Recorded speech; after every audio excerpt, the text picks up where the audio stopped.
The ITN footage shows the driver, named only as Mr. Cooper, describing how he was forced to swerve after the Duke of Edinburgh drove straight towards him.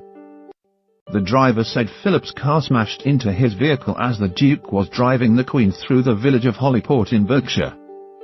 In the black and white footage rediscovered by ITV News, Mr. Cooper, who was on his provisional driving license, is shown standing next to his badly damaged vehicle. Mr. Cooper said, "I pulled in at an angle on the road here, and the next thing I see was the Duke's car. Well, now I know it was the Duke. It was coming straight for me. Well, I swerved when I see that he was coming straight at me. I pulled over. As you can see the tire marks, and he swerved and he caught me offside. He pushed me over right across this road into here. The Duke got out first and just says, 'How are you?' And I said, 'Well, I've just grazed my knee, sir.'" A woman named as Mrs. Clark, who was in a nearby pub, described how she rushed out after hearing a loud crash. He said, "Oh, that's good," and he went back to the Queen. Mrs. Clark said she helped the Queen, who was unharmed, out of the car without realizing who she was. She later asked if the royal would like a cup of tea or maybe something stronger, but the offer was not taken up.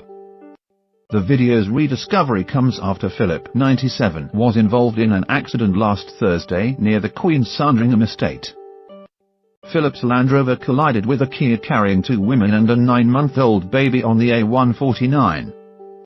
The 28-year-old driver and 45-year-old passenger Emma Fairweather were left requiring hospital treatment, while the tot was unharmed.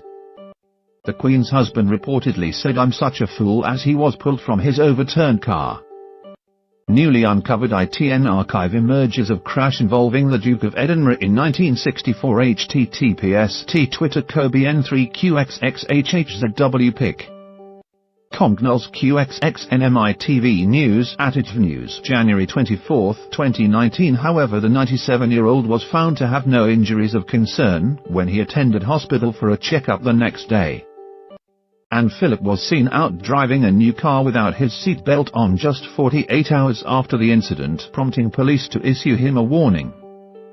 The Queen was spotted driving around Sandringham on her own days after the incident, and today she was travelling in the back of a Range Rover, but she did not appear to be wearing a seatbelt.